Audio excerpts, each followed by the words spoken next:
It is the night of March 22nd, 1945. Deep within the shadow of a fractured Europe, a single frantic phone call is about to shatter the Allied command hierarchy. General George S. Patton has just launched an unauthorized, silent assault across the Rhine at Oppenheim, explicitly defying the supreme strategic architecture of Western Europe. For months, Supreme Allied Commander General Dwight D. Eisenhower had held the reins of the Allied war machine, choking Patton's fuel and ammunition to favor a massive, structured British-led offensive in the north. Now, with Patton's infantry secretly slipping across the river under the cover of pitch darkness, General Omar Bradley holds a ringing telephone receiver, caught in a high-stakes vice between his volatile subordinate and his furious supreme commander. The central burning dilemma of the Allied campaign now hangs on the line. Can a military alliance survive when its most brilliant field commander uses deception to force the hand of his own high command? Or will this psychological clash derail the entire drive into Germany? The tension that exploded over the telephone lines on that chaotic morning was the direct result of months of simmering institutional friction. At the heart of the crisis was Eisenhower's broad front strategy, an operational philosophy that demanded a synchronized, systematic advance across the entire Western Front. To Patton and Bradley, this approach felt less like a strategic masterstroke and more like a bureaucratic straitjacket. Patton believed that a concentrated, highly mobile army could pierce the German heartland rapidly, ending the war months ahead of schedule. However, Eisenhower's priority was coalition cohesion and absolute logistical security, leading to a profound administrative clash over how the final defeat of the Third Reich should be orchestrated. To enforce his grand strategy, Eisenhower utilized a mechanism his field commanders bitterly referred to as the supply faucet. By controlling the daily tonnage of Class 3 petroleum and Class 5 ammunition allocations, Supreme Headquarters Allied Expeditionary Force wielded absolute veto power over any rogue offensive. In early 1945, this faucet was turned completely toward the north, where Field Marshal Bernard Montgomery's 21st Army Group was preparing a massive, heavily choreographed river crossing, codenamed Operation Plunder. Bradley's 12th Army Group, and Patton's 3rd Army in particular, were starved of resources and ordered into a restrictive, aggressive defense, a directive meant to keep them stationary while Montgomery took the spotlight. This artificial throttling of American momentum created an environment ripe for insubordination. Patton was deeply critical of Montgomery's methodical, slow-moving pace, viewing the British Field Marshal's massive resource demands as an unnecessary drain on the theater's capabilities. When the First U.S. Army unexpectedly captured the Ludendorff Bridge at Remagen on March 7th, Patton expected Eisenhower to pivot and exploit the opening. Instead, Shayev froze in the bridgehead, limiting it to just 4 divisions to prevent any diversion of supplies from Montgomery's upcoming operation. This decision convinced Patton that if he wanted to cross the Rhine, he could not wait for permission. He had to create a situation that Eisenhower could not undo. Working in absolute secrecy in the Saar-Palatinate region, Patton began a quiet campaign of logistical hoarding. While officially complying with Sheff's defensive posture, he ordered his combat engineers from the 88th and 204th Engineer Heavy Pontoon Battalions to stealthily accumulate assault craft, amphibious DUKWs, and heavy bridging materials in the wooded areas near Oppenheim. He even secured the assistance of U.S. Naval Unit No. 2, bringing Higgins boats miles inland. Bradley watched this insubordinate preparation unfold with a mixture of anxiety and quiet approval. He, too, was wary of seeing American armies subordinated to Montgomery's logistical monopoly. Then came the flashpoint. At exactly 2200 hours on March 22nd, 1945, without a single preparatory artillery shell or a single bombing run, the 11th Infantry Regiment of the 5th U.S. Infantry Division slipped into the freezing waters of the Rhine. Patton chose absolute silence over raw power to catch the German defenders entirely off guard, a tactical gamble that directly violated standard ship operational doctrine. If the crossing failed, Patton would face not only a military catastrophe, but a court-martial for unauthorized expenditure of lives and restricted theater resources. By dawn, however, 6 American battalions were firmly entrenched on the eastern bank. The moment the crossing was consolidated, the tactical victory transformed into a brewing political crisis inside the American command tent. At 0600 hours on March 23rd, Patton placed a direct, highly secure phone call to Bradley's headquarters. His voice on the wire was thick with excitement and defiance as he delivered the fateful words. "Brad, don't tell anyone, but I'm across." Patton was deliberately using Bradley as a shield, forcing his immediate superior to become a co-conspirator in his deception before the news could filter up to Eisenhower's desk. Bradley now faced a devastating command dilemma. As a career military officer, his duty to Eisenhower's chain of command demanded an immediate report and a potential order for Patton to halt. Yet as an American general, Bradley harbored a deep-seated frustration with Montgomery's cautious, oversupplied strategy.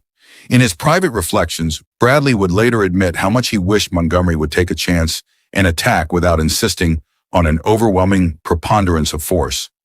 Recognizing that Patton had handed him a golden opportunity to break the British monopoly on the invasion, Bradley made the high-stakes decision to delay notifying Shaef, giving the Third Army more time to widen the breach. For nearly 12 hours, Bradley kept the lid on the explosive development, allowing Patton's engineers to rapidly construct tactical pontoon bridges under heavy German aerial counterattacks. Patton's anti-aircraft gunners fought off fierce Luftwaffe strikes, claiming 33 German planes shot down over the crossing sites. The frantic nature of the battlefield was mirrored by the growing psychological pressure inside the command structure. Late that evening, an ecstatic Patton called Bradley a second time, his voice rising sharply over the wire. "Brad, for God's sake, tell the world we're across. I want the world to know that Third Army made it before Monty starts across." When Bradley finally dialed Eisenhower at Shaef on the morning of March 24th, the ensuing conversation quickly escalated into a heated battle over authority, logistics, and alliance politics. Eisenhower did not receive the news with immediate celebration. Instead, his tone was sharp, marked by deep concern over theater-wide discipline. He aggressively questioned Bradley on the strategic soundness of committing precious forces to an unauthorized southern bridgehead without secure, pre-approved supply lines. Eisenhower was furious that Patton's rogue maneuver risked draining critical logistical tonnage away from the primary northern offensive, potentially unbalancing the entire Allied master plan. Bradley stood his ground over the telephone line, defending Patton's audacious move by weaponizing the operation's efficiency. He pointed out that in executing the first successful assault crossing of the Rhine by a modern army, the division had suffered an astonishingly low casualty rate of just 34 dead and wounded. Bradley argued that halting an army that had achieved such a low-cost, high-reward breakthrough was strategically absurd. But Eisenhower fired back, insisting that local tactical successes, if uncoordinated and driven by personal rivalries, could disrupt the broader theater strategy and leave advanced units isolated and vulnerable to a concentrated German counteroffensive. This heated exchange exposed the profound psychological divide at the absolute top of the Allied command. Eisenhower was managing an international coalition where any sudden shift in glory or logistical priority could ignite a diplomatic wildfire with London. Patton and Bradley were focused entirely on pushing American armor into the void. Ultimately, Eisenhower accepted the unalterable tactical reality of the Oppenheim bridgehead, but his concession came with a severe cold warning. He informed Bradley that the 12th Army Group would bear the full strategic and historical responsibility if the road crossing became congested, stalled, or slowed down the primary theater advance. To reassert his supreme authority and neutralize the diplomatic fallout with the British, Eisenhower issued a strict, immediate directive. Patton was not allowed to simply drive unchecked into Germany on his own path of glory. Instead, Shaef ordered the Third Army to immediately pivot its axis of advance sharply northward toward Gießen. This forced maneuver was designed to link Patton up with the First U.S. Army, effectively boxing him in and forcefully integrating his rogue operation back into the official, coordinated Shaef encirclement strategy. But Patton had one more card to play in this war of egos, and it was a weapon that neither Eisenhower nor Bradley could easily control: the international press. Even as the phone call between his superiors was terminating, Patton's headquarters was bypassing Shaef's public relations filters, issuing a carefully crafted press release designed to humiliate Montgomery's methodical preparations. The statement read, "Without benefit of aerial bombing, ground smoke, artillery preparation, and airborne assistance, the Third Army at 2200 hours, Thursday evening, March 22nd, crossed the Rhine River. The words were a direct, public slap in the face to Montgomery's set-piece doctrine, forcing the brewing command friction out of the shadows and directly onto the front pages of the world's newspapers. As the news swept across the globe, it triggered a massive public relations disaster for the British High Command, exposing just how deeply the personal rivalries of the generals had compromised the coordinated alliance plan.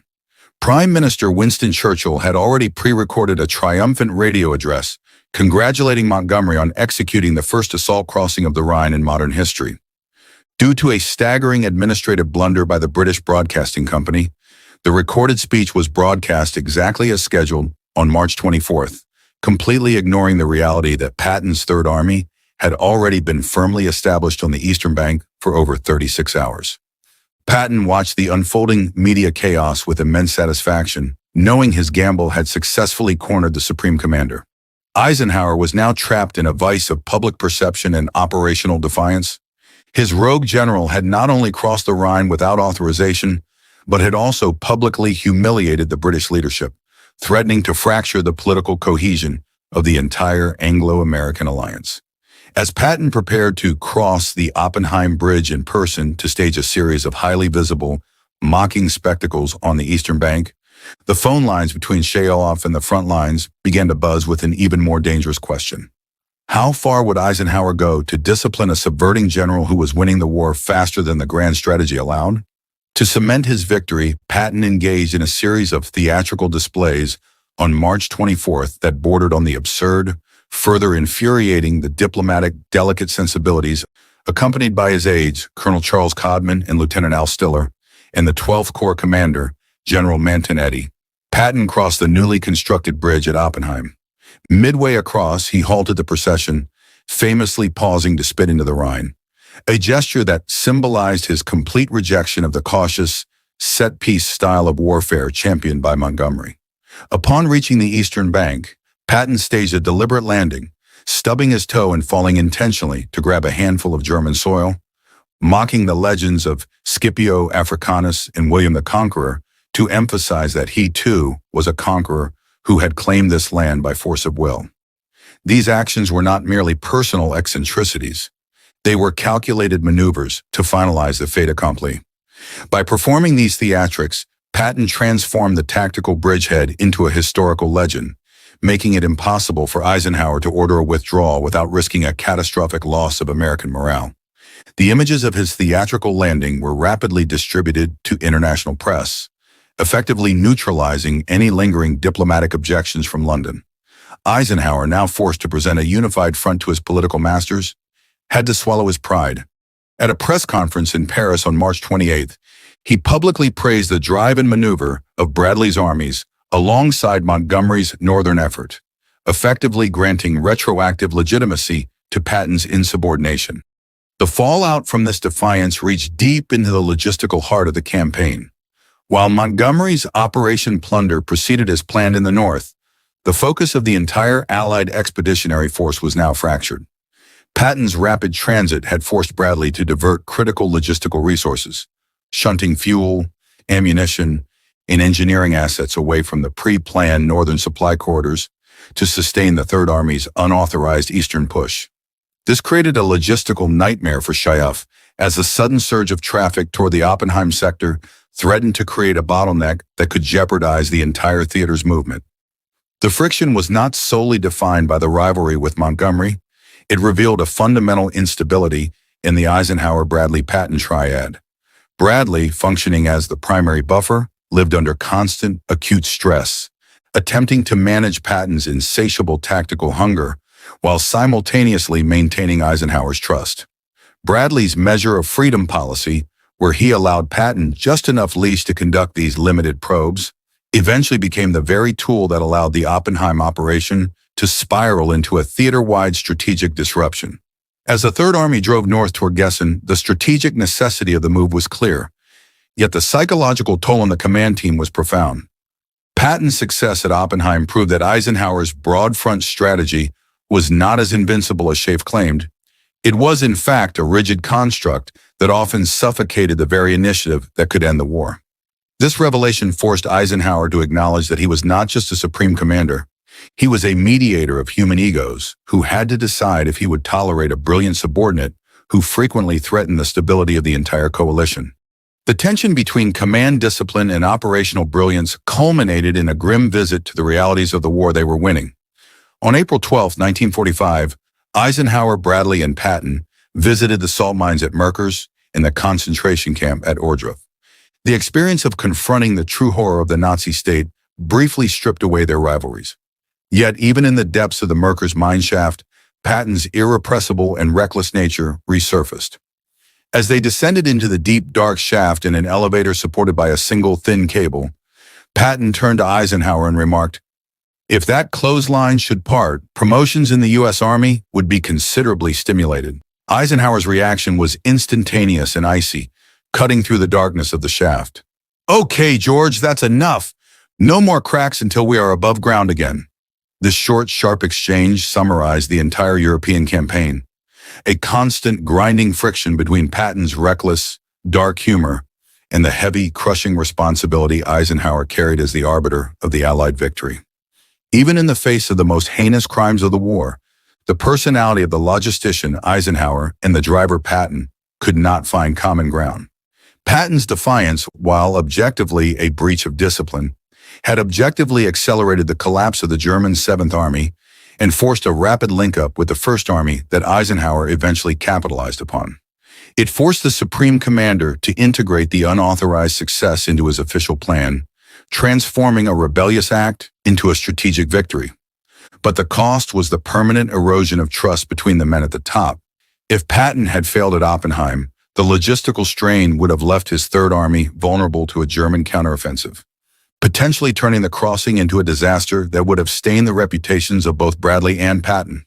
Had Eisenhower acted on his initial urge to halt Patton immediately, the war in the West might have dragged on for weeks longer, costing thousands more Allied lives.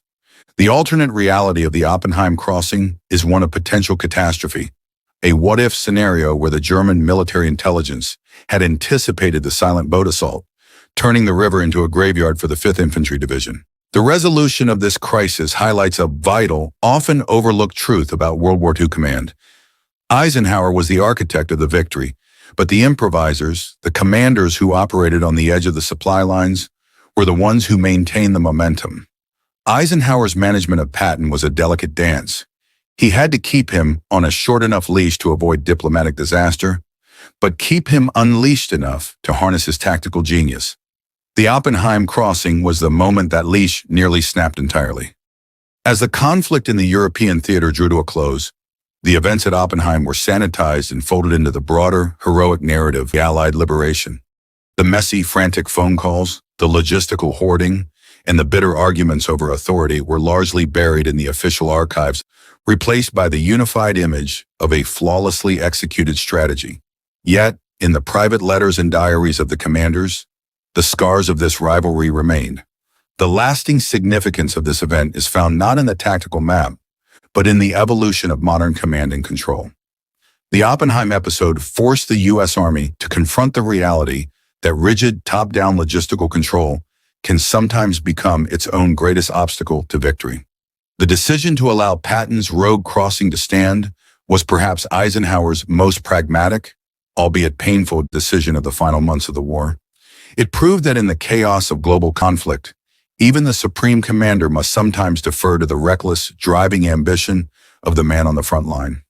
The Oppenheim crossing ended the era of set-piece grand strategy and ushered in the reality of high-speed, decentralized warfare.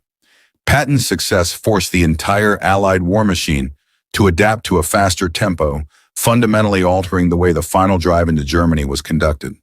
This shift in operational tempo, fueled by the audacity of one general and the strained patience of another, remains one of the most compelling chapters of the Allied campaign. The mystery of why Eisenhower eventually let the crossing stand, despite his initial outrage, remains a core question of World War II leadership studies.